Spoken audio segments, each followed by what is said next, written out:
नमस्ते, हरिओम, नमः शिवाय, जय गुरु जी सभी को। स्वागत है आपका आपके अपने चैनल टैरो बाय टीजे पर। I am back with another tarot card reading for you guys. जो लोग नो कांटेक्ट सिचुएशन में हैं उनके लिए ये फ्रेश अपडेट मैं करने जा रही हूँ। इससे पहले कि हम रीडिंग में आगे बढ़ें, एनर्जी एक्सचेंज कर दीजिए जल्दी से, which is just a like. And if you are new you can subscribe to our channel and become a part of our family. ये टाइमलेस और जनरल रीडिंग होने वाली है। आपने क्या करना है, जिस भी इंसान से आपकी बातचीत नहीं हो रही है उनके चेहरे के ऊपर आपने फोकस करना है। उनके नेम को 3 बार आपने अपने मन में रिपीट करना है to tap into their energy.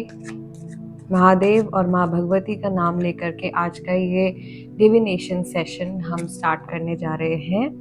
This is not particularly a love reading. आप किसी भी व्यक्ति के लिए ये रीडिंग देख सकते हैं, कोई भी ऐसा इंसान जिनसे कि इस समय पर आपकी बातचीत नहीं हो रही है और उनके थॉट्स, फीलिंग्स और इमोशंस आपके टुवर्ड्स आप जानना चाहते हो।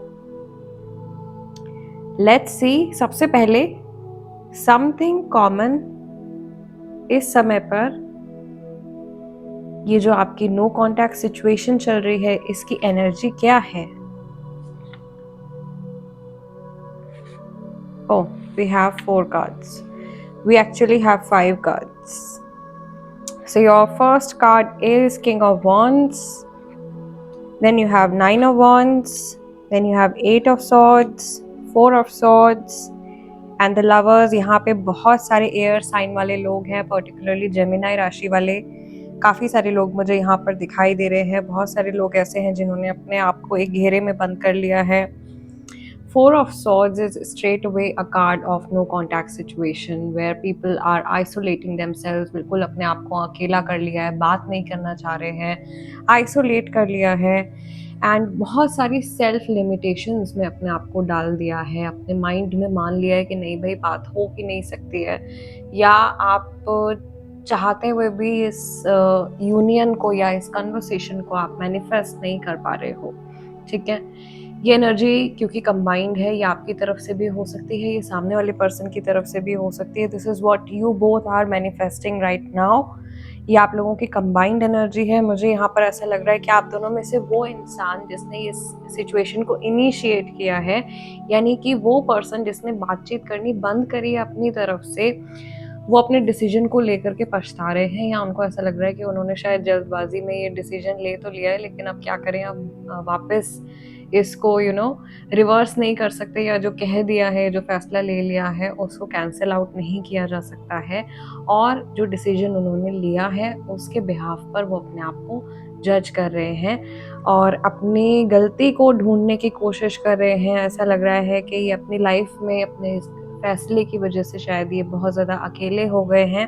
और यहाँ पर जो ये हमारा लवर्स का कार्ड निकल के आया है, ये साफ साफ बता रहा है कि आप दोनों एक दूसरे से कनेक्ट करना चाहते हो। आप लोगों की बॉन्डिंग, केमिस्ट्री सब कुछ बहुत बढ़िया है और आप एक दूसरे के साथ टच में रहना चाहते हो।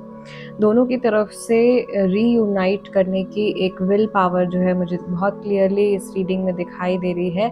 बट किसी को अपने ईगो को लेट गो करना पड़ेगा, और ईगो से ज़्यादा मुझे यहाँ पर बहुत सारे जो फियर्स हैं वो मैनिफेस्ट होते हुए दिखाई दे रहे हैं। आप बहुत ज़्यादा डरे हुए हो कॉन्सिक्वेंसेस को लेकर के, या जो कुछ अभी तक हुआ है उन सब चीज़ों को लेकर के, और आपके जो पार्टनर हैं वो भी जो है बहुत ज़्यादा घबराए हुए हैं या बहुत ज़्यादा डरे हुए हैं, और ज़्यादा ना तो खुद को हर्ट करना चाहते हैं, ना सामने वाले पर्सन को ज़्यादा हर्ट करना चाहते हैं, या ज़्यादा हर्टफुल वर्ड्स भी नहीं कहना चाहते हैं। यहाँ पर ऐसा भी हो सकता है कि ना सिर्फ आपसे बल्कि किसी से भी ये इंसान इस समय पर बातचीत करने में इंटरेस्टेड नहीं है। This is the combined energy. King of wands भी हमको बता रहा है कि ये शायद लोगों से मिल रहे हैं, बातचीत कर रहे हैं, अपनी एक आम सी ज़िंदगी जीने की कोशिश कर रहे हैं। ये दिखाने की कोशिश कर रहे हैं कि इनकी लाइफ में भाई सब कुछ नॉर्मल है, कुछ भी ऐसा अप एंड डाउन इनकी लाइफ में नहीं चल रहा है। Maybe you are dealing with an introvert. हो सकता है कि आप किसी इंट्रोवर्ट किस्म के इंसान के साथ में डील कर रहे हो। जो अपने मन की बात को अपने अंदर ही रखते हैं, ज़्यादा लोगों से शेयर करना पसंद नहीं करते या ज़्यादा लोगों से घुलते मिलते नहीं हैं, ठीक है।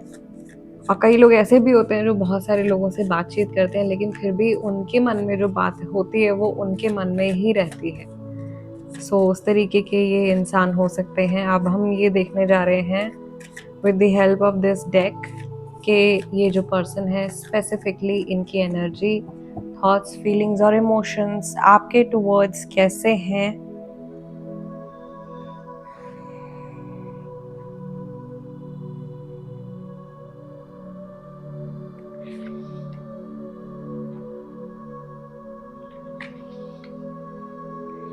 Three cards I've picked for you. Your first card is Strength, second card is Ten of Wands and third card is the Emperor. तो मुझे यहाँ पर काफ़ी स्ट्रॉन्ग फायरी एनर्जी दिखाई दे रही है। किसी का गुस्सा जो है वो दिखाई दे रहा है और कोई इंसान ऐसा जो बहुत ज़्यादा बर्डन फील कर रहे हैं, जिन्हें ऐसा लग रहा है कि उनके कंधों पे बहुत ज़्यादा भार आ गया है या अपनी ज़िंदगी को वो एक बर्डन की तरह ढो रहे हैं।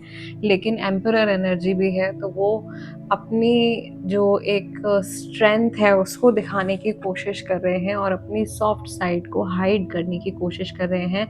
यानी कि अपने इमोशंस को ये इंसान बहुत ज़्यादा थाम के चल रहे हैं, बहुत ज़्यादा कंट्रोल करके चल रहे हैं और सिचुएशन के हिसाब से अपनी लाइफ को, अपने आप को, अपने इमोशंस को ढालने की कोशिश कर रहे हैं। मुझे ऐसा लग रहा है कि ये इंसान अपनी फीलिंग से भी रन अवे कर रहे हैं। जो कुछ इन्हें महसूस हो रहा है उसको नेग्लेक्ट करके बस ये ठीक है, मुझे अपनी लाइफ में आगे बढ़ना है, आगे बढ़ना है, बस इसी सोच के साथ में ये आगे बढ़ते चले जा रहे हैं। लाइफ आसान तो नहीं लग रही है और हैप्पीनेस भी मुझे यहाँ पर नहीं दिखाई दे रही है। ऐसा भी हो सकता है कि इस पर्सन की लाइफ में कोई ऐसा इंसान है जो कि इनको कंट्रोल कर रहा है, इनको मैनिपुलेट कर रहा है, या फिर क्योंकि ये इतने परेशान चल रहे हैं मेंटली, कोई एक इंसान, कोई इनका बहुत करीबी पर्सन हो सकता है जो कि इनको सहारा देने की कोशिश कर रहा है।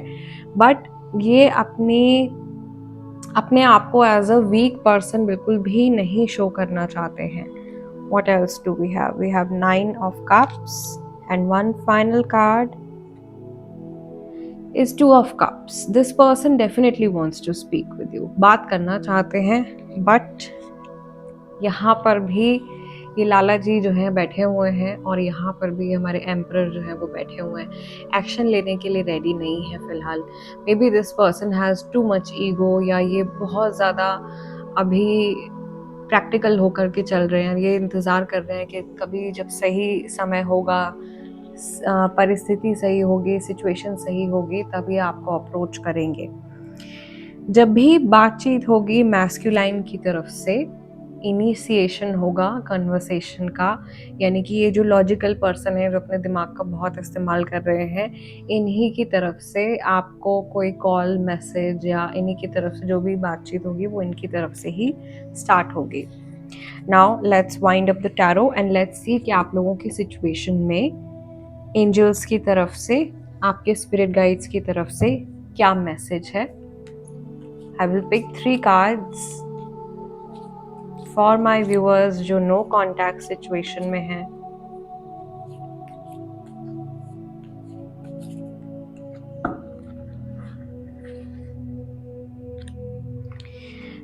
Your first card is blessings and abundance. मेरे लिए ये कार्ड जो है ये विश फुलफिलमेंट का कार्ड है। Then we have forgiveness and understanding. माफ़ करें और सामने वाले व्यक्ति की जो सिचुएशन है उसको समझने की कोशिश करें। Then we have holy love. So true love is always forgiving. True love is always full of compassion, kindness and mercy. So ये वो soothing energy है जिसमें कि कोई ego नहीं है। Love is the highest form of vibration and closest to God. Creator के सबसे क्लोज जो फ्रीक्वेंसी है वो लव की फ्रीक्वेंसी है। सो आई फील कि आप इस फ्रीक्वेंसी के साथ में रेजोनेट करते हो, या आपने इस इमोशन को सीरियसली अपनी लाइफ में शायद कई लोगों के लिए आपने फील किया है जेन्युइनली। तो यहाँ पर ये एक अनकंडीशनल इमोशन की बात हो रही है, जहाँ पर बिना किसी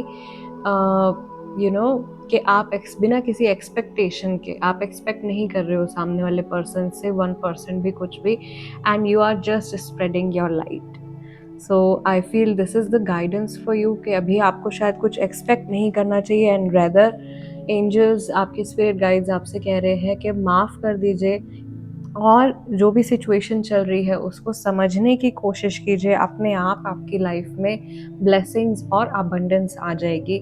abundance is not only related to money, सिर्फ पैसे से जुड़ा हुआ वर्ड नहीं है। अबंडेंस आपकी लाइफ में प्यार की भी हो सकती है, सेहत की हो सकती है, अबंडेंस आपकी लाइफ में अच्छी एनर्जी की हो सकती है।